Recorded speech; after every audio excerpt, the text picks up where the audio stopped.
امام حسن رضی اللہ تعالیٰ عنہ کو زہر دینے والی عورت، دردناک واقعہ۔ امام حسن رضی اللہ تعالیٰ عنہ کے کلیجے کے 72 ٹکڑے ہو گئے، اور جب آپ رضی اللہ تعالیٰ عنہ کیا کرتے تو ٹکڑے باہر گرنے لگتے۔ امام حسین رضی اللہ تعالیٰ عنہ اپنے بھائی امام حسن رضی اللہ تعالیٰ عنہ کے پاس آئے اور پوچھنے لگے، بھائی مجھے بتائیں کہ آپ کو زہر کس نے دیا؟ امام حسن رضی اللہ تعالیٰ عنہ نے لڑکھڑاتی آواز سے اس عورت کا نام بتایا۔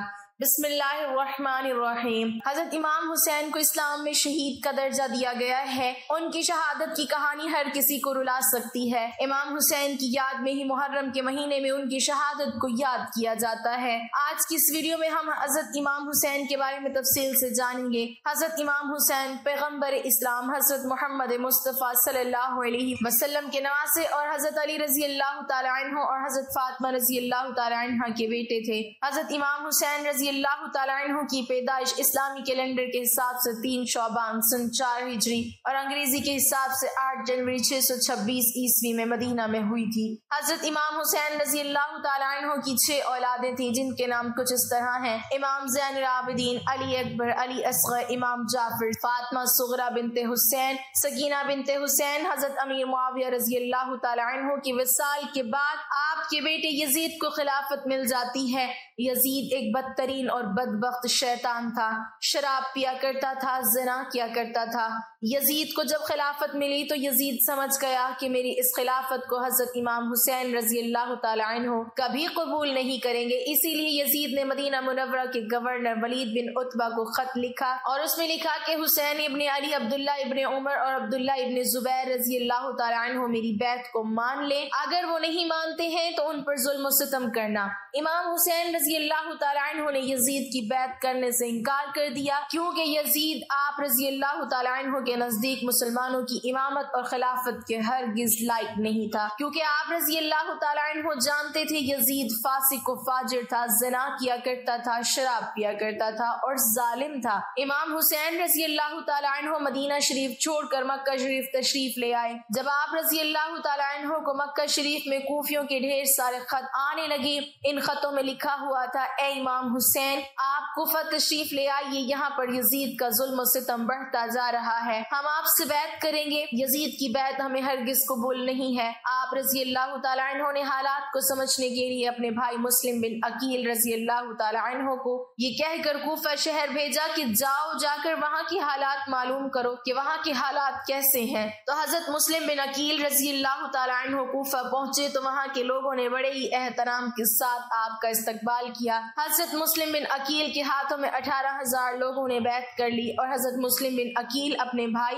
حضرت امام حسین رضی اللہ تعالیٰ عنہ کے نام ایک خط روانہ کر دیا اور اس میں آپ نے لکھا کہ یہاں کے حالات بالکل صحیح ہیں اور 18,000 لوگوں نے بیعت بھی کر لی ہے، لہٰذا آپ کوفہ جلد سے جلد تشریف لے آئیں۔ جب یزید نے ان لوگوں کو دھمکیاں دی تو لوگ اپنی بات سے مکر گئے اور امام مسلم بن عقیل رضی اللہ تعالیٰ عنہ کو شہید کر دیا۔ کوفہ کے حالات اتنے بدل چکے تھے کہ وہ لوگ جو حضرت مسلم بن عقیل رضی اللہ تعالیٰ عنہ سے محبت کا دعویٰ کر رہے تھے، اب وہی لوگ آپ رضی اللہ تعالیٰ عنہ کی جان کے دشمن بن گئے۔ وہیں دوسری طرف مکہ میں حضرت مسلم بن عقیل رضی اللہ تعالیٰ عنہ کا بھیجا ہوا خط حضرت امام حسین رضی اللہ تعالیٰ عنہ تک پہنچ جاتا ہے، جس خط میں لکھا ہوا تھا کہ کوفہ کے حالات بہت اچھے ہیں، آپ جلد سے جلد یہاں تشریف لے آئیے۔ لہٰذا حضرت امام حسین رضی اللہ تعالیٰ عنہ نے جیسے ہی وہ خط پڑھا تو حضرت امام حسین رضی اللہ تعالیٰ عنہ نے فوراً کوفہ جانے کی تیاری شروع کر دی۔ حضرت امام حسین رضی اللہ تعالیٰ عنہ اپنے